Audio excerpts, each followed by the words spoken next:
Commanders hire Dan Quinn to match with their new general manager, Adam Peters, to lead this franchise into the future. The way that we live is not for everybody, okay? It's not, all right? Because we're going to run and put our bodies on people in a violent manner. Whether the team is giving us the highest of highs or the bluest of blues, we'll cover it all here on Commanders Nightly News. I, of course, am your host, Louie T. Thank you for joining me. Let's get to tonight's lead story. So I'm going to ask you a simple question. How much does a sweep over the Giants this season mean to you? The Giants have been a pain in our asses for the last 10 years, minimum. Eli Manning owned us his entire career when he was a New York Giant. He played, 13, 14 years, right? I don't know if we ever swept Eli his entire career. He used to feast off of us, right? Daniel Jones has done the same thing, right? He's the one, we're the one team he's been able to beat. He's beat Philadelphia. Never, I don't think he's ever beat the Eagles. When they beat the brakes off of the Giants, the Eagles last year, that was Tyrod Taylor, I believe, at the end of that season, in that game, I think.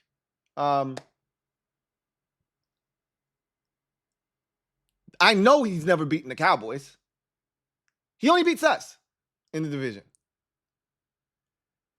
We talked about this the first time we played them. There was this level of disrespect. Kayvon Thibodeau, like, what rivalry? Yeah, they don't respect us because they always beat us. And then even after we beat them in week 2, all Giants fans wanted to talk about was, hey, if we had our kicker, if this, if that, because they don't respect us. They don't respect us. In our last 20 matchups with the New York Giants, the Giants are 12-7-1.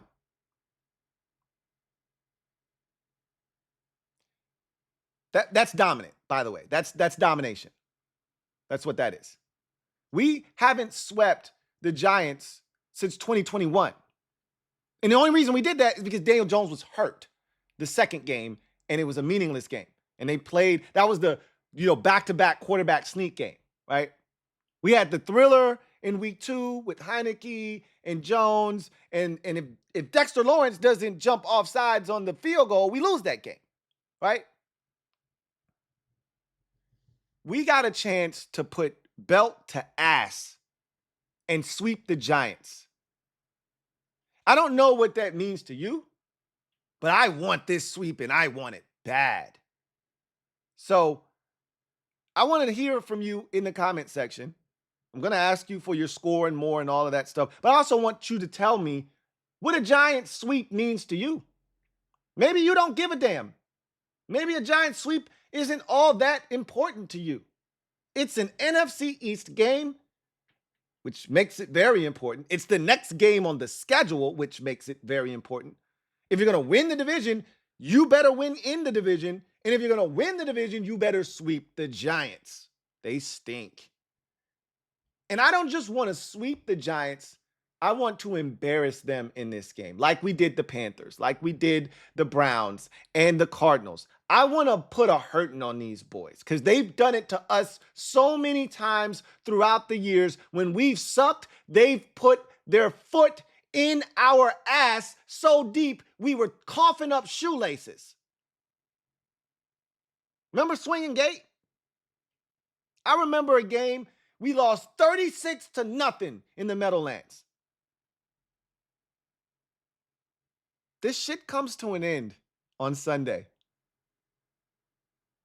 I don't want to just sweep the Giants. I want to humiliate them. I want to beat them by 5 touchdowns. I'll settle for 4. All right? I'll settle for 3. But I want to beat them by multiple scores. The line right now is at 3.5, 4, depending on what book you're with. BetUS has us as a 3.5 point favorite. You go to another book and it might be 4. That line is too short. It kind of makes me nervous, if I'm being honest with you. Kind of makes me a bit nervous. But my confidence in JD5, this staff, and this team overrides any nervous energy that I may have, that I would have had in the past. It's overridden by this team's ability to go out, block out the noise, and execute at a high level, especially on the road. For whatever reason, at home hasn't been the cleanest. We still had blowout victories at home over teams like Cleveland and Carolina, but it hasn't been clean like it has been on the road. The execution offensively since week 1 after the Bucs game has been relatively clean on the road. Even the Baltimore game, there were some mistakes in there, but when we got opportunities, a lot of times it was clean for the most part. For the most part.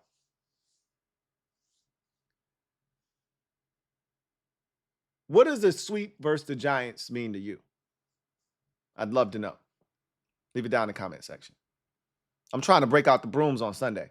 I can't speak for you. I need the broom in the dustpan. At about 4:07 on Sunday afternoon, I need the broom and dustpan. In other news, we heard from head coach Dan Quinn, so we'll talk about what was said there. We also got clarification on some injuries, which we're going to talk about right now. Let's do exactly that. Let's get to the injury report for both teams heading into this Week 9 contest, the final injury report of the week. Let's start with the good guys, or actually, that's not a good sign, by the way. Start with the good guys. As you can see, Cornelius Lucas not going to play. That's not a surprise. What is a little bit surprising is Brian Robinson Jr. being listed as questionable. And I think we now have, and I think I said this the other day, that we have clarity on, why he didn't play a ton in the second half. I think that hamstring was bothering him in that game. And he's been limited all week. And he may not go in this game. And frankly, again, I said this against Carolina, and I hate to be that guy, and I don't like doing this because every game is important. You can lose any game in this league, especially when you're playing a divisional foe. Carolina was really a team that I didn't really struggle with from that standpoint. I thought we would take care of business versus, Carolina. And I think we're going to take care of business in this game, but this is different. This is family business. Anything can happen. But if there were a game over the next 3 weeks, we got Pittsburgh, quick turnaround, Philadelphia, and then Dallas. If there was a game over the next month, I should say, that I'd want Brian Robinson Jr. to be out of, it'd be this one. I think Austin Eckler and and Jeremy McNichols can handle the load without him. But B-Rob had his best game of his career in week 2 versus these very Giants. I'd love for him to be out there. The Giants struggle to stop the run. His physicality could be the difference between 227 yards rushing and only 168, right? So I'd love him to be out there. But if he can't, we can get it done without him, right? Clee and everybody else is off the injury report, which is good. Frankie Louvu was somebody that we were concerned about. He obviously is playing in this game. So we'll keep an eye on him. He was with reporters today in a media scrum, but he had his a sleeve over his left leg. So that's something to keep an eye on as we move forward. We desperately need Frankie Louvu on defense, like we need air to breathe. Now we transition to the ops. And much like our injury report, not a lot here, right? Bryce Ford Wheaton, doubtful with an Achilles, but he's not a big factor in anything other than special teams. Speaking of special teams, Jamie Gillen is out. That's their punter. And then this is a big one that happened earlier today. Greg Joseph is out with an abdomen injury. We did not know that he was going to miss this game. At least I didn't. Maybe you guys were all over it. I didn't know that. So that's a big deal because remember, they had kicking issues the last time we played them. And now they're going to have to bring up a guy off the practice squad. And I've never heard this guy's name before. So he's a funny looking. Who knows what happens if he has to be trotted out for a 52-yard field goal, right? That could be a disaster for them. So that's a good thing. Ty Summers, linebacker, questionable. But the big, story here is Tyrone Tracy Jr. miraculously healing from a concussion sustained on Monday and being ready to play the following Sunday. Not that that's impossible. He's a young guy, and maybe it was a mild concussion. And so he was able to get back to his, normal cognitive self. And he didn't have any residue, right? He didn't have any residual effects from bumping his noggin on the turf on Monday night versus the Steelers. But I was not expecting him to play. And I wasn't looking forward to having to defend him. With the way we've been playing against the run, I was looking forward to him being out. But looks like we're going to get some Tyrone Tracy, and we better be ready because he's been dynamic. And when the Giants have a dynamic Tyrone Tracy Jr., they normally score points. They didn't score against Philadelphia because Tyrone Tracy didn't get the ball. I still don't know why they didn't feature him in that game. But the week before, they featured him against Seattle. He went off over 120 yards. They won. They scored a bunch of points in that game, which is uncommon for them. They go to Pittsburgh after not scoring a touchdown the week prior against Philadelphia. They go there. They score 18 points. Tyrone Tracy goes over 100 yards again. You see where I'm going with this. We need to stop him, and he's going to play. So there's that. Let's talk about what DQ had to talk about today. Normally his Friday pressers are quick. He gets in and gets out. He did that again today. Talked about the team captains. Let's see if I can give you the captains for today. So on offense, Noah Brown, fresh off of the Noah's Ark. We're going to dedicate that one to him this time around. So Noah's Ark. So he's a offensive captain. I don't recall who the defensive and special teams captains are. You guys can fill in the blanks for me there. I've been hit or miss on these captains this season. But he talked about that and why those guys were being named captains. I think John Bates was the captain on special teams, I think.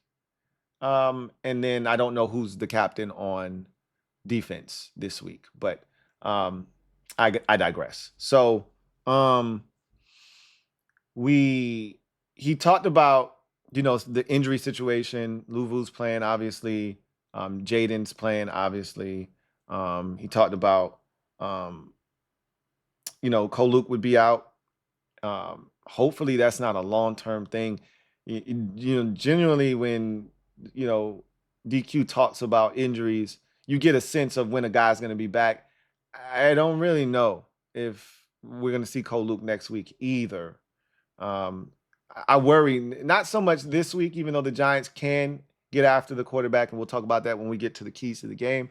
I worry about that a little bit more next week against the Steelers. So stay tuned for that. That could be something. This is going to be a big Brandon Coleman week. I'll say that much. This will be a really big Brandon Coleman week because of no Cornelius Lucas. We know the Giants can get after the quarterback. They lead the NFL in sacks.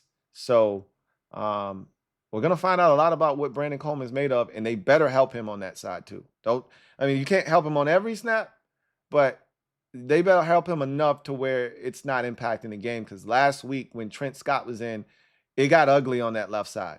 And we could see that help had to be there almost on every snap. You couldn't leave Trent Scott by himself. He needed to be babysat on just about every drop back. So hopefully that's not the case with Brandon Coleman, but I digress. He talked about some of the threats that the Giants pose. He talked about obviously seeing them for a second time.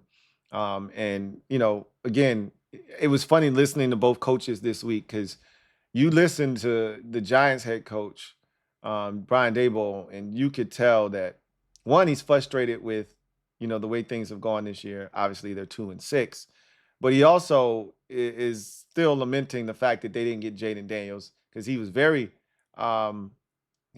complimentary of Jaden Daniels. It was pretty much like, what can't he do?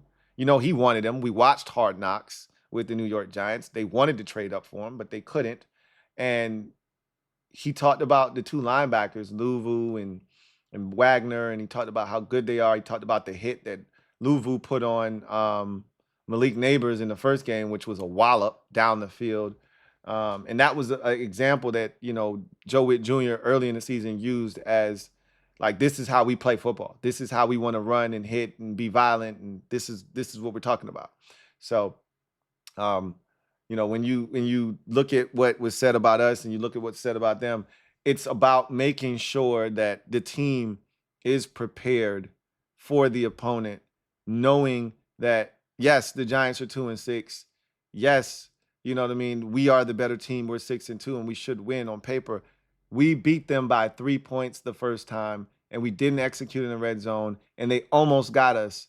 We got to clean it up. And I think it's a lot easier for that message to resonate after coming off of a week that looked eerily similar to the Giants game the first time. So it's not like you coming off of a beatdown of Carolina or Cleveland, or you got two of those stacked on top of each other and you starting to kind of smell yourself. You're coming off of a game that looked like the first one against the Giants. So it was a reminder for you, hey, we got to tighten up. We can't have the mistakes. You can't be running down the field if you're supposed to be behind the line of scrimmage on a play and negating a big gain. We got to tighten up and do the little things correctly. That's what the good teams do. They don't beat themselves. They do the little things right, and they take advantage of opportunities, and they win games that they're supposed to win, and that's what this is, and that's essentially the message from DQ. And so let's go on and hit the game plan for this game. And get to our keys to victory. Again, I hate this short line. I'm not going to front. I would tell you that I'm worried, but I'm not. But I am like, I thought we would have gained a little bit more respect in that, right? But Vegas is telling you, till you prove to us that there's no Giants hangover for you, till you prove to us that you're really legit, this is what we think of you. So we still got some proving to do. So let's do it. And here are the ways that you're going to get it done if you are the Commanders in this game. So offensive keys, the first one up is very simple. Run it up. Run it up. And that can mean a multitude of things. So what it really means to me, and it could mean run up the score, right? It could mean a number of things. But for me, it means run the football. This Giants run defense stinks. I've watched them week after week get gashed on the ground. For as good as they are at rushing the passer, they're equally as bad stopping the run. It's the reason they lost to the Eagles. It's the reason they lost. No, not the only reason, but a big part of the reason why they lost to the Steelers. It's a reason why they've lost a number of games this season. Their inability to stop the run consistently is something that they've struggled with. Going back a ways. With Wink Martindale, they brought in their defensive coordinator specifically to stop the run, and Shane Bowen from Tennessee, because he had a track record of stopping the run, and it has not translated here in New York. They struggle. I already said Brian Robinson Jr. had his biggest game of his career and the two biggest rushes of his career in the same game against the Giants in week 2. You can run on the Giants, and we need to as well. We're one of the best rushing offenses in football. That needs to continue in this game. We must run it up. And that could mean the scoreboard too. Light the scoreboard up, right? Score a bunch of points. We've been excellent on the road in the red zone. I've chronicled that. I've talked about it. And we'll talk about it some more today. But that's the first key. Run it up. Run the football on this Giants football team. And we know what running the football does. Helps you establish time of possession, helps you get into some manageable down and distances, which also helps you on third down. It's a beautiful cycle. When you run it, you stay ahead of the sticks. When you stay ahead of the sticks, you get into manageable third downs. You get into manageable third downs. You convert on third downs. When you convert on third downs, you win time of possession. Those are all winning recipes for the Commanders this season. Continue that in this game. Next offensive key, protect Jaden and the Duke. That's one of the ones that I have every week. Again, it's a little bit more of a stressor this week because you're going up against the number 1 sack defense in the NFL. The first time we played them, they hit Jaden a ton in that game, including, remember, he had to leave the game because he got lit up by Drew Phillips and dumped on the ground, and he had to leave the game for a play. So we don't want to see that happen again. They sacked him like 4 or 5 times in that game. in week 2. We don't want to see that repeat itself. So protect Jaden. And remember, he's still dealing with the ribs. Like, he's not healed. He's not fully healthy. So we need to protect 5 at all costs. And again, there's a number of ways to do that. Run game, offensive line, play calling, etc. We all know those things. Get it done in this game. And then again, protect the Duke. You want to make this game a lot closer than it needs to be? Allow the Giants to hang around because you're turning the ball over, you're making mistakes, you're having untimely penalties like we did the first time we played them. You want them to hang around? Keep the score low. You keep the score low by turning over and making mistakes. You take care of the football, you limit the mistakes, you're going to win this game, and you're going to win it going away. Protect the Duke. That's the number one order of operation on offense, is to protect that football.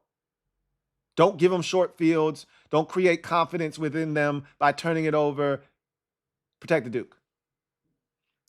Next offensive key.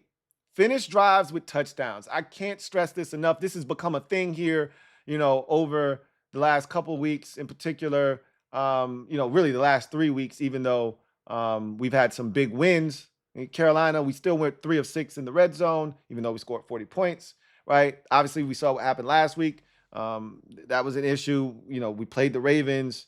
You went 2 of 3 in the red zone, but we had some opportunities and we didn't take advantage of them. So again, finishing drives with touchdowns is massive. We didn't do it against Cleveland at home. We didn't do it, against Carolina as prolifically as we would have liked to. And then obviously the first time against the Giants, we didn't do it, and we didn't do it against the Bears last week. So I've told you that on the road, we're a different animal. Both teams are, really, right? And we'll get into that here in a bit. But both teams are a different animal on the road. We are completing an 85% clip in the red zone in terms of scoring touchdowns on the road. Like, we are a machine on the road. At home, totally different story. This game's on the road, so we need to take care of business in the red zone. Again, if you want this game to be close, settle for field goals. That's what happened the first time. The Giants can't score, right? We know this to be a truth, right? Giants can't score. Last 3 games, 18 points, 3 points the week before that, and they had 29 against the Seahawks. That was on the road, right?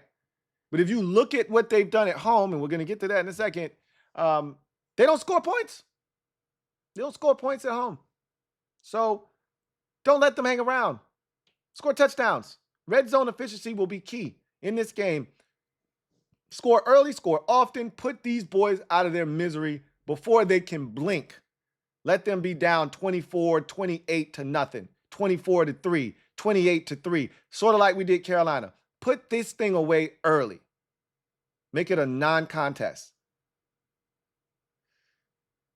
Last offensive key, win on third downs, right? Our third down efficiency hasn't been great here of late. We were 5 of 15 versus Chicago. We can be so much better than that. And we need to be better than that. And we can't find ourselves in third and longs, not against this pass rush, not against Dexter Lawrence, not against Brian Burns, not against Azeez Ojulari. We don't want to find ourselves having to drop back with our offensive line having one of its guys down. We need to keep ourselves ahead of the sticks in manageable third down distances that we can convert. Not that we can't convert third and long, because Jaden's legs also present a problem, but let's stay in manageable down and distances that we can convert so that we can hold on to the football, continue to keep the defense off the field, and continue to put the Giants on their heels and then put points on the board, because we know that's their Achilles heel. They don't score. So if we do, they can't win. It's a really simple equation. Win on third downs. That, again, running the football leads to success on third downs, which leads to time of possession, which usually leads to winning the game for us. Let's get to the defensive keys. First one, stop the run. So the first offensive key was, run the football, run it up. Got to stop Tyrone Tracy Jr. Got to stop Motor Singletary. Like, they can't have success on the ground. Got to stop Daniel Jones if he presents himself as a runner. Can't let them run the ball, because that takes pressure off of an anemic pass game. Don't take pressure off of Daniel Jones. Make him beat us. He hasn't proven that he can do that, especially at home yet. The Giants have not won a game at home this season. They are 0-4. You could argue they're the worst home team in the league this season. They've been awful at home. They're a different team on the road than they are at home. They're much better on the road this season than at home. Speaking of which, the next defensive key, keep the Giants out of the end zone. Do you know that the Giants are scoring 7.75 points per game at home this season? By far and away, the worst in the NFL at home this season. 7 points a game, essentially 8 points a game at home. This isn't basketball. It's a football. For a touchdown, you get 6 points. So they're essentially scoring 1 touchdown a game at home. Conversely, on the road, they're averaging over 23 points a game.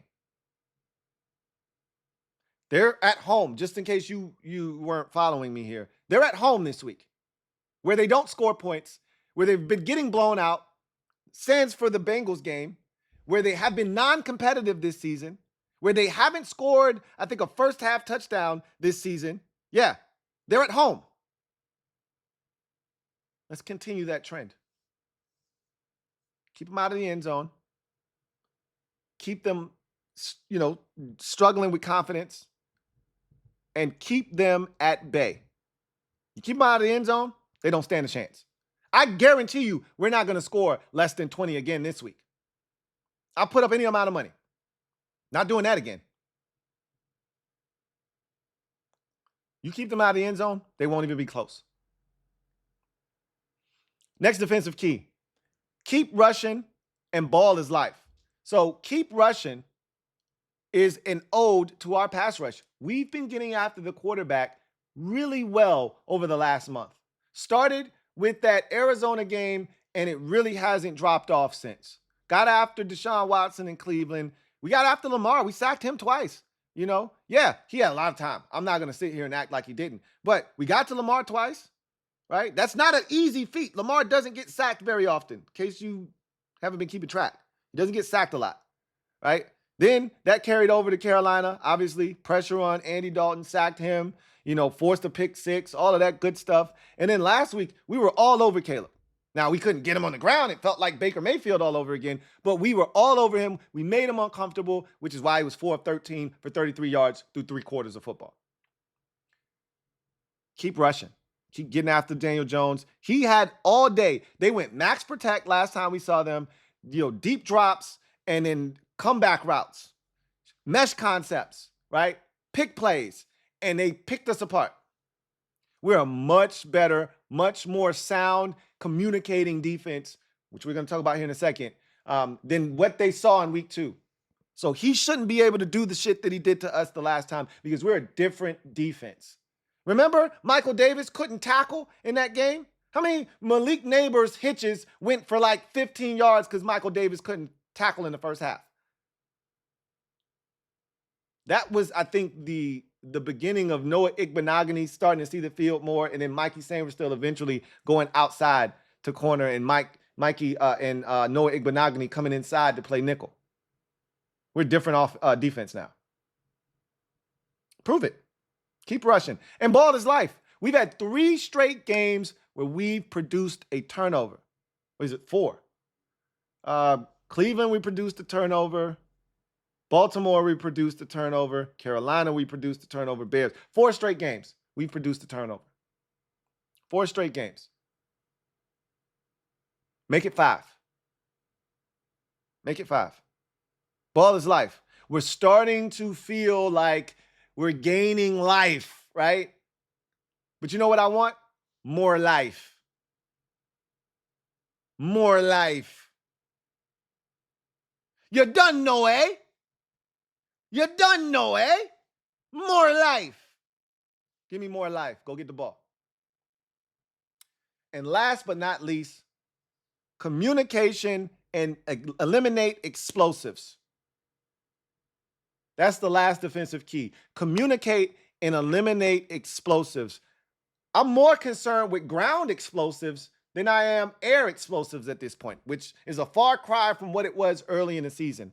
But we've been hurt on the ground here of late with big runs, more so than we have through the air. The communication is better, which is led to better, tighter, defenses around these routes, which was a far cry from when we saw the Giants the first time, where guys were catching the football wide open, nobody around them, especially Malik Neighbors, who went off on us. We got a chance in this game to be so much better against the pass if we can stop the run, not let the big run get out and hurt us like it's done. We've given up big runs, I think, in every game, each of the last 3 weeks. We gave up a big run on the first possession against Carolina. We gave up a big run late in the game against Derrick Henry. We gave up a big run against Lamar Jackson in that second half as well. We gave up a big run, obviously, for the touchdown last week against Chicago. So that's 3 weeks in a row we've given up big runs. 3 weeks in a row. It has to stop. Don't give up the big pass either, right? We've been pretty good in not giving that up. Don't do that either. Eliminate explosives in this game altogether. And communication is the key to doing that. Guys got to play on the right side of blocks. Guys got to go and take proper angles. And then when you get there, get guys on the ground too, right? We've done a better job of that. That's not something I really concern myself with these days, but still, be fundamentally sound. But communicate and eliminate explosives, all right? And so that takes us to our final outcome of the game. And like I said, I've told you what I thought the score was going to be. Me and Bad Dog did a stream on the NFC East Super Friends channel earlier this week. I told you I thought the score would be 34-13. I think we're going to dominate this game with a better team. I see us going in there and really exercising some of the demons of the last couple of weeks, specifically last week in particular. Obviously, the week before was 40-7. But we still were 3 of 6 in the red zone. I think we're going to be, 4 of 5 or, 4 of 4 in this game in the red zone. I really expect us to score 4 touchdowns, and I think we're going to score in the red zone. I really expect us to take care of business and win this thing decisively, going away, and really prepare ourselves for next week against the Pittsburgh Steelers, going into that game at 7-2. The Giants aren't good. They haven't been good at home. They've been the worst home team in the league. As I mentioned, they're 0-4 at home this season, averaging 7.75 points a game. They stink at the crib, and we need to make sure that trend continues on Sunday. So what says you? Leave it down in the comment section. Score and more. Want to have it. What do you think is going to happen in this game? Also, what does a Giants sweep mean to you? Leave it down in the comment section. Can't wait to read your responses. That's going to do it for me, your man Louie T. After this game, all right, meets its conclusion, I'll be over on Bleacher Report for 30, and then I'm coming to you, and we're going to break it all down. And so hopefully we're talking about a sweep of the Giants, getting to 7-2 for the first time since God knows when, and looking forward to a massive matchup against the Steelers coming off their bye week next week. But until then, I'm your man Louie T, signing off. Have a great weekend. Enjoy. Look forward to chopping it up with you. Until then, God bless. Good night. Here comes the diesel. Here comes the diesel. There's the snap, hand to Riggins. Good hole. He's got the first down to the 40. He's got